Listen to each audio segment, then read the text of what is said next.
Apa itu nikah misyar? Dikatakan oleh penulis ini, nikah misyar berlangsung dengan rukun-rukun pernikahan yang sah atau yang sama, maksudnya adalah sama dengan pernikahan yang sah.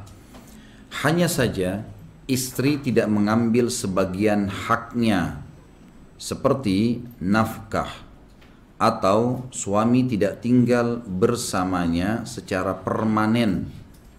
Tentang keabsahan pernikahan ini perlu diteliti kembali. Jadi pernikahan misyar adalah nikah yang terjadi antara akad seorang laki-laki dan perempuan. Misal perempuan mengatakan, nikahi saja saya, walaupun kamu nggak datang selamanya nggak apa-apa.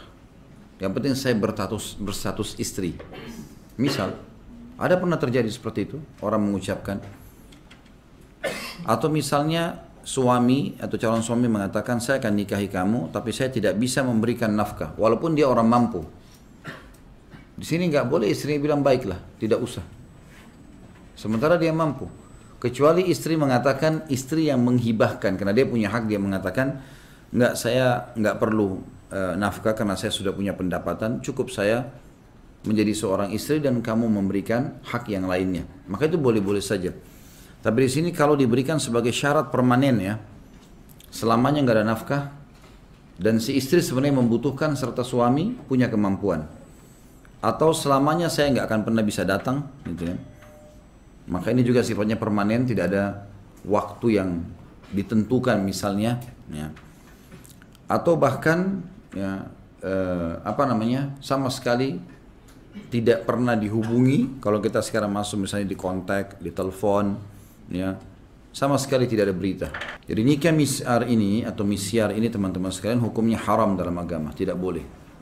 Dan kita masih melanjutkan bahasan kita dari yang sebelumnya ya, karena sebelumnya ini ada banyak nikah-nikah yang sudah kita bahas.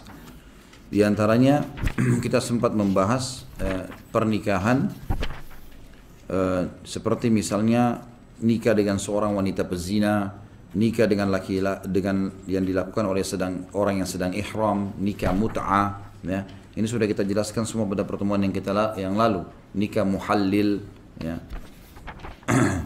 Dan itu kalau di review kembali ke belakang kita akan temukan semuanya ada, termasuk yang pertama adalah nikah tafwid.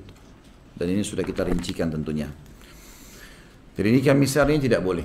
Tapi kalau hak tersebut didapatkan oleh seorang istri, cuman saja dia relatif. Misal suami masih pengangguran, dia bilang saya nggak bisa kasih nafkah sekarang, saya lagi nganggur.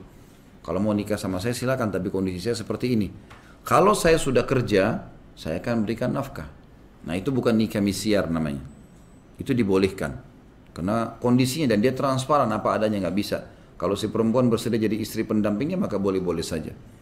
Yang dimaksud sini tadi adalah saya nggak akan berikan kau nafkah selamanya. Dan itu. Padahal dia mampu, istrinya butuh. Dan bukan hibah dari istrinya. Bukan istrinya yang bilang nggak usah kasih nafkah ke saya. Karena kalau istri yang bilang nggak usah kasih nafkah karena dia orang kaya raya misalnya, ada wanita miliarder, banyak duitnya, nikah sama laki-laki yang mungkin pendapatannya kerja di kantor cuma 5 juta, 3 juta. Dia nggak butuh. Mau diapain uang di 3-4 juta, dia punya 100 miliar, gitu kan. Misal contoh. Ya. Tentu di sini laki-lakinya pada mengkhayal ini, mengharap mendapatkan itu. Itu cuma cerita, contoh. Jadi nggak usah mengkhayal. Abu ya. Jadi ini contoh saja, contoh. Supaya bisa difahami bagaimana sih terjadinya itu kalau perempuan menolak gitu. Atau mungkin bisa saja bukan cuma tidak harus punya miliaran, tapi mungkin dia memang merasa mampu punya usaha, punya pendapatan gitu kan. Dia hanya butuh seorang suami dan dia pikir suaminya juga mungkin punya kewajiban-kewajiban, harus bayar utang segala, lalu dia gugurkan haknya, dia hibahkan, maka itu tidak ada masalah, tidak masuk dalam misyar. Sama juga dengan datang misalnya, seseorang menikah, suaminya kerja di luar negeri, kerja di sana, memang pekerjaannya misalnya di Amerika, pekerjaannya di Saudi, dia cuma bisa bolak-balik Indonesia misalnya 6 bulan sekali, 7 bulan sekali. Ada yang bekerja 2 tahun sekali baru balik, mungkin dia kumpul sama istrinya sebulan 2 bulan dia kembali kerja lagi. Dan ini kalau disepakati dari awal dan ternyata memang bukan permanen, dalam arti kata memang dia hanya karena terikat urusan kerja, boleh saja. Tergantung kesepakatan, gitu kan. Tapi yang dilarang sini misyar adalah selamanya saya tidak akan datang. Lalu apa gunanya pernikahan kan gitu. Ya.